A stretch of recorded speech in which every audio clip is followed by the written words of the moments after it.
ایک مسئلہ آج کل بہت اٹھایا جا رہا ہے اماموں کی تنخواہوں سے متعلق، اس کو میں تھوڑا سا ایکسپلین کر دیتا ہوں، ضروری ہے اس وقت۔ پنجاب گورنمنٹ نے فیصلہ کیا ہے میرا گلا کچھ بیٹھا ہوا ہے آج۔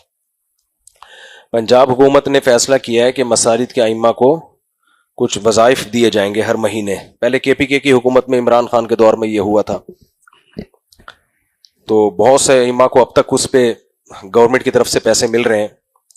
تو اس پہ بعض حلقوں میں یہ آواز اٹھائی جا رہی ہے کہ یہ حکومت جو ہے نا مساجد کے اماموں کو خرید رہی ہے، درباری اور سرکاری بنا رہی ہے، کل تو پھر یہ حق بیان ہی نہیں کر سکیں گے۔ تو جن کو یہ اشکال ہے وہ ان کی ذاتی رائے ہوگی، کسی کی رائے، ہر ایک کو رائے بیان کرنے کا حق ہے، لیکن یہاں چند اصولی باتیں میں ضرور آپ کے سامنے رکھوں گا۔ دیکھیں، جب بھی کوئی حکومت کی طرف سے کسی کو مراعات کا فیصلہ ہوتا ہے تو جن کو وہ مراعات دی جا رہی ہیں ان کی رائے کا اعتبار کیا جاتا ہے، اس میں کسی اور کی رائے کا اعتبار نہیں ہوگا۔ اگر پنجاب میں رہنے والے مساجد کے اماموں کی اکثریت اس کو مسترد کر دے کہ نہیں ہمیں نہیں چاہیے کیونکہ اس سے تو ہمیں حکومت خریدنے کی کوشش کر رہی ہے، تو پھر تو ہم بھی کہیں گے کہ نہیں دو۔ لیکن اگر وہ خوش ہیں، وہ اس پہ راضی ہیں، ان کی یا تو الیکشن کروائی جائے نا، ووٹنگ کروائی جائے، الیکشن نہیں، ووٹنگ کروائی جائے کہ پنجاب حکومت کے اماموں کی اکثریت کیا کہتی ہے۔ تو اگر اکثریت کہتی ہے ہمیں نہیں چاہیے یہ، تو ٹھیک ہے بھائی، آپ اس پہ خوش ہیں تو بہت اچھی بات ہے۔ لیکن اگر وہ اکثریت خوش ہے اس فیصلے پر اور وہ مراعات لے رہی ہے، میرے اکاؤنٹ میں حکومت اگر فار ایگزامپل 25,000 ہر مہینے بھیجنا شروع کر دے اور محلے میں کوئی شخص کہے کہ یہ حکومت جو ہے مفتی صاحب کو 25,000 روپے ہر مہینے دے نہیں رہی ہے، ایک مثال دے رہا ہوں، اور جتنے بھی یہاں نارتھ کراچی میں امام ہیں سب کے لیے حکومت نے 25,000 ان کے اکاؤنٹ میں ڈالنے شروع کر دیے، ہمیں یہ تجویز نامنظور ہے، تو میں بولوں گا بھائی مجھے یہ حق بنتا ہے کہ میں منظور کروں یا نامنظور کروں، آپ کیوں بول رہے ہو کہ نامنظور ہے؟ تو سب سے پہلی بات یہ کہ یہ نامنظوری اگر ریجیکشن ہونی ہے تو کس کی طرف سے ہونی چاہیے؟ یہ ائمہ کہیں کہ ہمیں نہیں منظور ہے۔ رہا یہ اشکال کہ حکومت اس طرح سے لوگوں کو خرید رہی ہے، اس پر پھر اور کچھ مزید اشکالات ہوتے ہیں۔ پہلی بات یہ کہ اکثر ائمہ مساجد کی حالت بہت بیچاروں کی غربت میں، بہت قسمہ پرسی کی حالت میں ہوتے ہیں وہ۔ میں ایسے مدرسین کو بھی جانتا ہوں مدارس میں 6 کتابیں پڑھا رہے ہیں، 5,000 تنخواہ لے رہے ہیں ہر مہینے، 6 7 کتابوں کا برڈن ان پہ ڈالا ہوا ہے۔ اب اتنی غربت میں امام کو جو کمیٹی تنخواہ دے گی، آج کل تنخواہیں کون دے رہا ہے؟ کمیٹیاں دے رہی ہیں، تو پھر امام کس کا غلام بنے گا؟ کمیٹی کا۔ بھائی اس نے گھر تو چلانا ہے نا، حکومت نہیں دے گی تو کہاں سے لے گا؟ مسجد کمیٹی سے لے گا، تو پھر غلام کس کا بنے گا؟ مسجد کمیٹی کا غلام بنے۔ اگر یہ غلامی والے کانسیپٹ کو ہم مان لیتے ہیں تھوڑی دیر کے لیے، میرے سامنے ابھی اسی ہفتے کیس آیا، ایک مسجد کے امام نے کیا کیا، کمیٹی کا ایک بندہ، مسجد کمیٹی تھی، اس کا ایک بندہ بجلی چوری بھی کر رہا تھا اور مسجد کا پانی اپنے گھر میں بھی ڈال رہا تھا، استعمال کر رہا تھا۔ امام صاحب نے ممبر پہ بتا دیا بھائی یہ ناجائز ہے، پہلے آرام سے سمجھایا، نہیں مانے تو ممبر پہ بتا دیا یہ ناجائز کام ہو رہا ہے، اس امام کو کمیٹی نے امامت سے نکال دیا، حالانکہ وہ تنخواہ کہاں سے لے رہا تھا؟ مسجد کمیٹی سے لے رہا تھا، لیکن وہ پھر بھی مسجد کا غلام نہیں بنا۔ اور بہت سے غلام بن بھی چکے ہوں گے، وہ نہیں بول پاتے اس لیے ان کو پتا ہے ہمیں یہاں سے پیسے مل رہے ہیں، اگر کمیٹی نے یہ پیسے بند کر دیا، ہم نے حق بولنا شروع کر دیا تو کمیٹی پیسے بند کر دے گی۔ تو اس سے پتا چلتا ہے کہ امام کو کہیں نہ کہیں سے تو مراعات لینی ہی ہے، یا تو اس کا اپنا ذاتی بزنس ہونا، پھر تو ایک الگ بات ہے۔ نارملی تو امام مسجد کمیٹیوں سے ہی تنخواہیں لے رہے ہوتے ہیں، تو جس نے بھائی غلام بننا ہے نا، سرکاری یا کمیٹی کا یا محلے کا غلام بننا ہے، وہ جتنا بھی پیسے دے دیں وہ نہیں بنے گا، اور جس نے بننا ہے وہ تھوڑی تنخواہ میں بھی وہ پھر کمیٹی کا بھی بنے گا، اور بہت سے بنے ہوئے بھی ہیں، نہیں بولتے، حق بیان نہیں کرتے۔ میں جب یہاں آیا مسجد میں تو میں نے سودی بینکوں کے خلاف بہت بولنا شروع کیا، میری مسجد میں زیادہ تر لوگ وہ تھے جو سودی بینکوں میں جاب کرتے تھے، میرے خلاف ہو گئے، نکالنے کی کوشش شروع کر دی۔ میں نے کہا نہیں بھائی، یہ تو حرام ہے، حرام کو حرام ہی کہا جائے گا نا، ناجائز ہی کہا جائے گا۔ تو جس امام نے غلام بننا ہے وہ غلام بنے گا، نہیں بننا تو وہ لاکھوں روپے لے کے بھی نہیں بنے گا۔ اس کی مثال ایسے جیسے جو ججز بنتے ہیں، حکومت ان کو پیسے دیتی ہے، تو جو جج اس تنخواہ کی وجہ سے غلام بن جاتے ہیں وہ غلام بن جاتے ہیں، وہ غلط فیصلے کرتے ہیں، کچھ سر اٹھا کے جیتے ہیں، وہ نہیں غلام بنتے، وہ نہیں بنتے، ان کو معزول بھی کیا جاتا ہے، برطرف بھی کیا جاتا ہے۔ وفاقی شرعی عدالت ایک خالص شرعی عدالت ہے، اس کے جج کی بھی تنخواہیں ملتی ہیں، اس کو جج کو بھی تنخواہیں ملتی ہیں، جتنی بھی سرکاری ادارے ہیں ان میں سب کو تنخواہیں ملتی ہیں. اور یہ جو ہمارے سیاسی جماعتیں ہیں، چاہے وہ مذہبی ہوں چاہے وہ غیر مذہبی جماعتیں ہوں، یہ کیا حکومت سے مراعات نہیں لیتی ہیں بھائی؟ یہ بھی تو حکومت سے باقاعدہ عہدے بھی لے رہی ہوتی ہیں، پیسے بھی لے رہی ہوتی ہیں، اس کے باوجود ان میں کوئی بکنے والا ہو تو بک جاتا ہے، نہیں بکنے والا ہو تو نہیں بکتا. لیکن مراعات حکومت سے ہی لیتے ہیں، سب کے سب لیتے ہیں. کوئی ایک طبقہ بھی ایسا نہیں ہے جو ان میں حکومتوں سے مراعات نہ لیتا ہو، فائدے نہ اٹھاتا ہو. یہ تو امام بیچارے پہ کیوں شامت آئی ہوئی ہے کہ اگر پنجاب حکومت اس کو تھوڑے سے پیسے اس کے اکاؤنٹ میں ڈال رہی ہے تو ہم ان کی منہ سے نوالا جو ہے ان کے منہ سے نوالا چھیننے کی کوشش کریں. تو جو غربت اور مہنگائی ائمہ کرام کی، اس سے ہوگا یہ کہ جب حکومت دے گی نا. اچھا، جن جگہوں پہ کمیٹیاں بہت تھوڑی تنخواہیں دیتی ہیں وہاں پھر امام کے تعلقات ہو جاتے ہیں محلے کے سیٹھوں کے ساتھ، مالداروں کے ساتھ. گھر تو چلانا ہے نا اس نے، کیا خیال ہے بھائی؟ پھر وہ محلے کے سیٹھوں کے ساتھ، پھر بڑے بڑے سیٹھ لوگ امام کے ساتھ تعاون کرتے ہیں. پھر وہ امام کس کا غلام بن جاتا ہے؟ محلے کے سیٹھوں کا غلام بن جاتا ہے. پھر وہ تھوڑی حق بات بول سکے گا. تو یہ ہر امام، جتنے بھی مساجد کے امام ہیں سوائے ان کے جن کا ذاتی بزنس ہے اور ایسے آٹے میں نمک کے برابر ہیں، 1% بھی نہیں ہوں گے ایسے، 99% کہیں نہ کہیں سے مراعات لے رہے ہیں، کمیٹیوں سے لے رہے ہیں. کمیٹیاں تعاون نہیں کرنی تو محلے کے کچھ مالدار لوگ ہوتے ہیں جو امام کو ہدیے دیتے ہیں. تو اگر ہم یہ فلسفہ مان لیتے ہیں کہ بھائی جس کا کھاؤ گے اسی کی بات کرو گے، تو امام تو کھا رہا ہے بیچارہ، کبھی کمیٹی سے تنخواہ لے رہا ہے کبھی محلے والوں سے لے رہا ہے، اور پھر وہ سن بھی رہا ہوتا ہے محلے والوں کی، ان کے خلاف چل بھی نہیں پاتا. وہ اس کو پتا ہے اس محلے میں میرا رزق وابستہ ہے. لیکن جو حق پرست امام ہوتا ہے وہ کمیٹی سے تنخواہ لے یا سیٹھ لوگوں سے اس کو ہدیے ملے، اس کی صحت پہ کوئی فرق نہیں پڑتا. جو حق ہوتا ہے وہ بہرحال بیان کرتا ہے. تو میری ذاتی رائے اس بارے میں یہی ہے کہ اگر پنجاب گورنمنٹ نے کوئی فیصلہ کیا ہے مساجد کے ائمہ کے ساتھ تعاون کا، تو جیسے جب عمران خان کے دور میں یہ فیصلہ ہوا تھا KPK میں تعاون کیا جائے ائمہ کے ساتھ، تو ہم نے اس کو بھی اپریشیٹ کیا تھا. ویل ڈن، اچھی بات ہے. دیکھو حکومت کی حیثیت یہ نہیں ہوتی کہ زرداری ہے یا شہباز شریف ہے یا مریم نواز ہے یا نواز شریف ہے، نہ. جب گورنمنٹ کوئی کام کرتی ہے تو اس میں ذاتی حیثیت نہیں دیکھی جاتی کسی کی، اس میں حکومت پاکستان یہ کام کر رہی ہے. کیونکہ حکومت تو جب بھی ہوگی کبھی آپ کے فیورٹ کی ہوگی کبھی آپ کے مخالف کی ہوگی، لیکن گورنمنٹ لیول پہ جب کوئی کام ہوتا ہے تو ملک کو اپریشیٹ کیا جاتا ہے. بھائی پاکستانی گورنمنٹ نے یہ اچھا کام کیا ہے کہ اماموں کی طرف بھی انہوں نے توجہ دی ہے اور اماموں کے لیے تنخواہوں کا اجرا کیا ہے. اس پہ خوش ہونا چاہیے. میری ذاتی رائے ہے، آپ کو رائے کا اختلاف کا پورا حق ہے، کسی کی رائے کا مذاق اڑانا مقصد نہیں ہے. باقی اس میں جو خدشات ہیں یہ ہو جائے گا وہ ہو جائے گا، تو ہمارے بڑی ایک پیاری مثال دیتے ہیں کہ جب میاں بیوی میں شادی ہوتی ہے نا تو خدشات یہ بھی ہوتے ہیں، ہو سکتا ہے طلاق ہو جائے، بعد میں ہو سکتا ہے بچے رل جائیں، شادی کے بچے پیدا ہوں پھر طلاق ہو، نہ بچے باپ کے رہیں نہ ماں کے رہیں. کتنے امکانات ہوتے ہیں کہ نہیں ہوتے. لیکن کوئی دنیا میں ایسا دیکھا آپ نے میاں بیوی میں شادی ہو رہی ہے، آپ کہو کہ میں خوش نہیں ہوں، میں مبارکباد نہیں دوں گا کیونکہ پتہ نہیں اب ہوگا کیا، اس کا امکان ہے یہ نہ ہو جائے وہ نہ ہو جائے، یہ نہ ہو جائے وہ نہ ہو جائے. دولہا بھی خوش نہیں ہو رہا، دلہن بھی خوش نہیں ہو رہی کہ بھئی میری سہیلی کی بھی شادی ہوئی تھی، وہ تو 6 دن میں طلاق ہو گئی، اس کو پتہ نہیں ہماری زندگی بھر یہ شادی کامیاب رہتی ہے کہ نہیں رہتی. دولہا بھی خوش نہیں ہو رہا، لوگ کہہ رہے مٹھائی کھلا تیری شادی ہوئی ہے.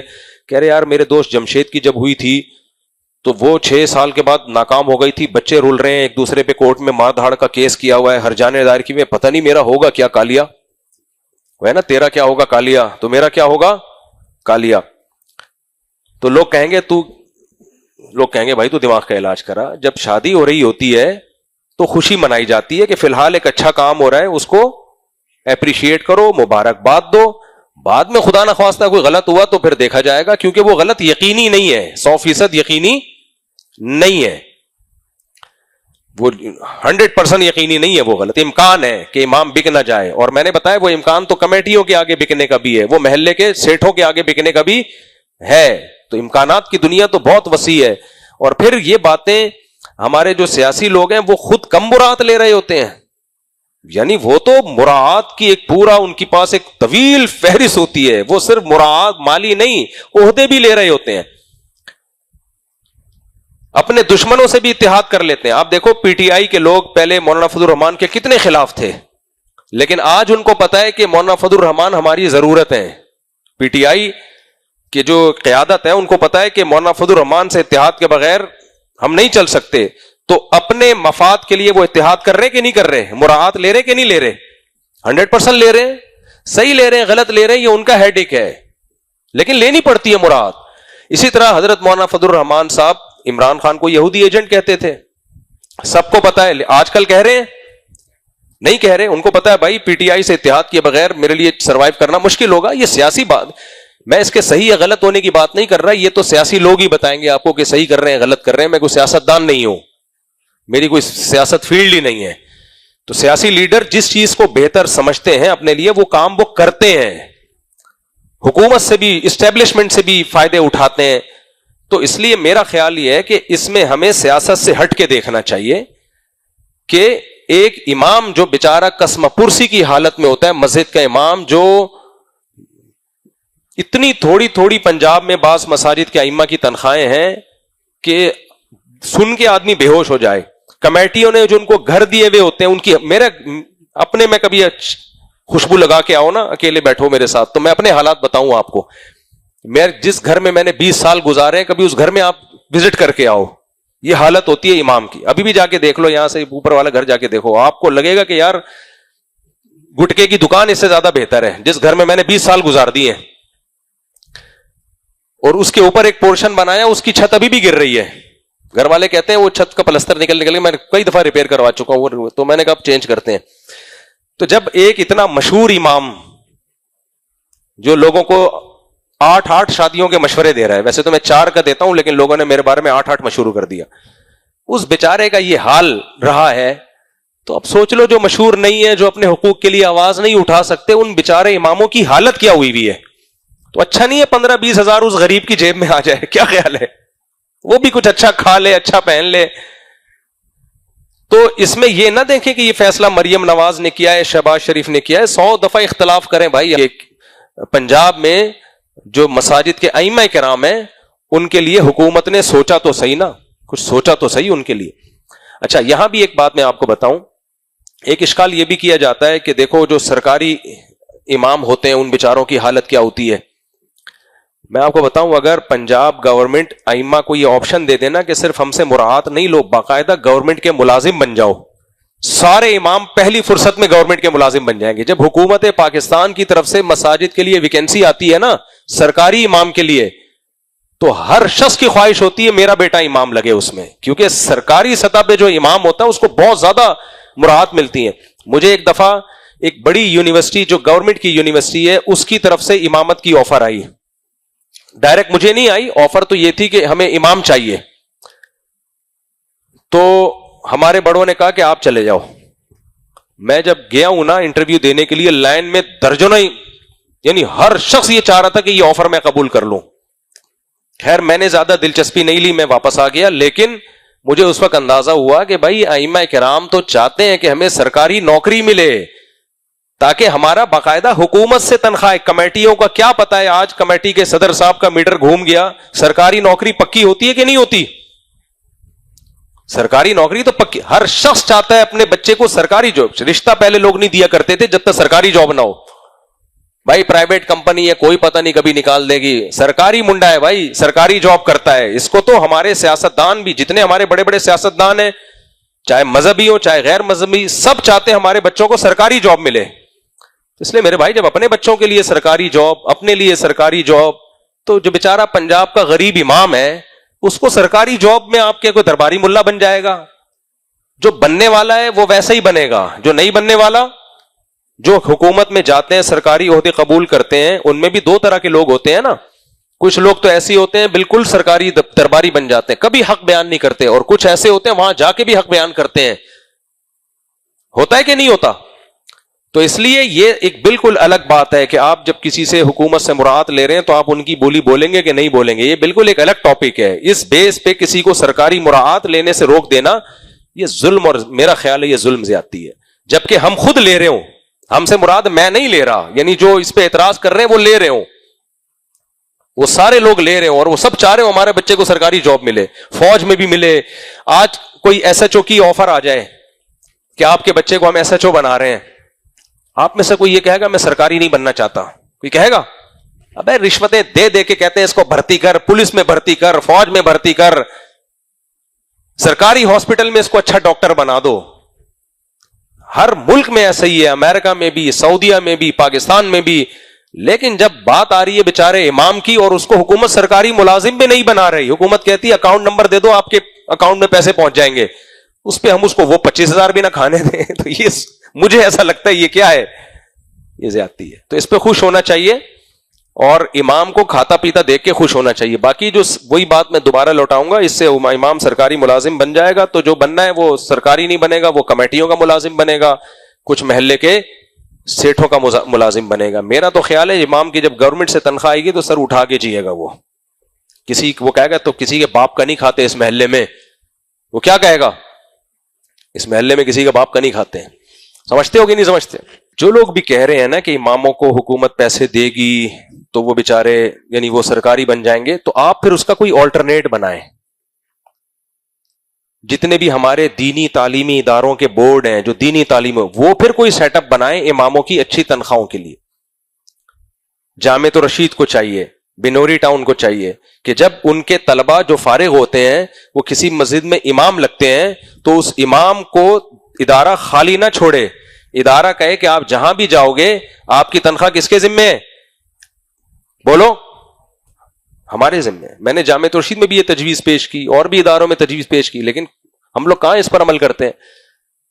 بھائی آپ کے جو فارغ تحصیل طلبہ ہیں مساجد میں آپ ان کو امام لگائیں اور آپ بولیں محلے سے تمہیں, بے شک ہم چندہ ہم کریں گے محلے سے, لیکن تنخواہ ہم تمہیں دیں گے اور اچھی تنخواہ دیں گے, اتنی دیں گے کہ تمہیں کسی سرکاری مراعات کی ضرورت رہے گی نہیں. کیونکہ اداروں کے پاس پیسے ہوتے ہیں, ان کے پاس سورس آف انکم بھی ہوتا ہے, سورس آف انکم ہوتی ہے, وہ بے شک اسی محلے سے بھی چندہ کریں تاکہ ادارے پہ بوجھ نہ آئے.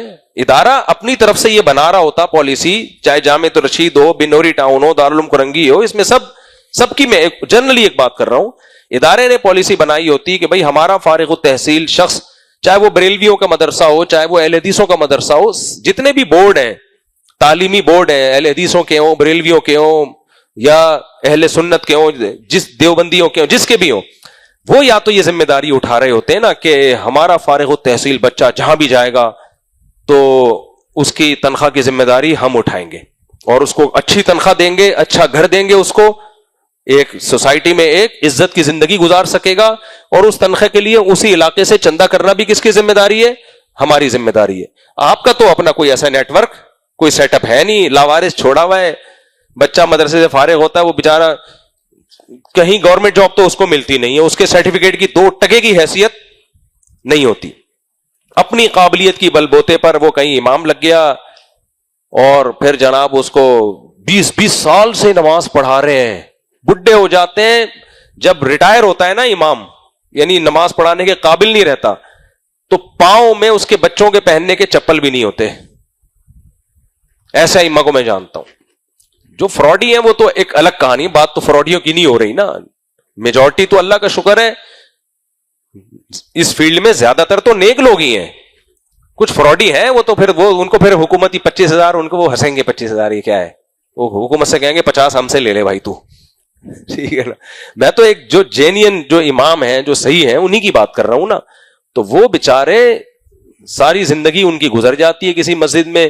میں نے ایسے امام بھی دیکھے 30 سال کے بعد امام کو چلتا کر دیا, کمیٹی کے کسی صدر صاحب کی کوئی بات تھی, اس کو میٹر گھوما, 30 سال کے بعد چلتا کر دیا, 25 سال کے بعد چلتا کر دیا. ایک مسجد میں نے دیکھا ایک خادم نے 10 سال مسجد کی خدمت کی, کمیٹی کے کسی شخص کے سامنے اس نے تھوڑی سی اونچی آواز میں بات کر لی تھی, کیونکہ یہ کیس میں خود اس میں انوالو تھا. کمیٹی کے شخص نے اس کو ٹھڈا مار کے باہر نکال دیا. میں نے سفارش کی, میں نے کہا یار 10 سال ایک آدمی نے خدمت کی ہے, کوئی کرپشن کا الزام نہیں ہے, تنخواہ تم اس کو تھوڑی دے رہے ہو, یہ کوئی انسانیت تو نہیں ہے. نہیں جی آپ کون ہوتے بیچ میں بولنے والے, تھوڑی سی اونچی آواز سے بات کر لی, وہ سوری بھی کر رہا ہے. نہیں گورنمنٹ میں نکال سکتے ہو ایسے, گورنمنٹ نکال سکتے. اس لیے میرے بھائی گورنمنٹ ملازمت گورنمنٹ کی ٹھیک ہوتی ہے, ریلائبل ہوتی ہے. ہاں باقی درباری مت بنو, حق کو بیان کرو. اس میں اماموں کی تربیت ہونی چاہیے کہ تمہیں کہیں سے بھی مراعات مل رہی ہیں، ایک تو پیسہ استغنا کے ساتھ لینا ہے، بیان حق کرنا ہے. کبھی کسی کے رزق کی وجہ سے کہ تمہیں وہاں سے مراعات مل رہی ہے، حق بات کو چھوڑنا نہیں ہے. اس کی تربیت ہونی چاہیے. لیکن یہ بالکل ٹھیک نہیں ہے کہ ہم خود بھی ان کا کوئی ہم نے انتظام نہیں کیا ہوا. ائمہ کرام کے مالی مسائل کے حل کرنے کا ہم اتنے بڑے بڑے ہمارے بورڈ ہیں، اہل حدیثوں کا الگ ہے، بریلویوں کا الگ ہے، سب کے بورڈ بڑے بڑے بنے ہوئے ہیں. اور امام جو مدرسے سے فارغ ہونے والے طلبہ ہیں وہ سب کوئی ان کی پرسان ہے، وہ تدریس کے لیے خاک چھانتے پھر رہے ہوتے ہیں. ہم ان طلبہ کو تو دیکھ رہے ہوتے ہیں جو اچھی اچھی پوسٹوں پر بڑی بڑی کتابیں پڑھا رہے ہیں. جو 90% طلبہ بیچارے مرغیاں بیچ رہے ہیں، پکوڑے بیچ رہے ہیں، ان سے ہماری نظریں اوجھل ہو جاتی ہیں. پھر وہ یہی ہوتا ہے کہ کہیں امامت مل جائے للہ فی اللہ، وہ امامت مل گئی، بیچاروں کی خوش ہوتے ہیں، کہیں روزگار ملا، اور پھر ان بیچاروں کو تنخواہیں دیکھو کیا مل رہی ہوتی ہیں، اتنی تھوڑی تھوڑی تنخواہیں. میں 20 سال سے امام ہوں، ابھی میری تنخواہ 45,000 ہے، پتہ ہے آپ کو، مسجد سے. ابھی 40 ہے، بڑھا کے 45 میرا خیال ہے ہو جائے گی.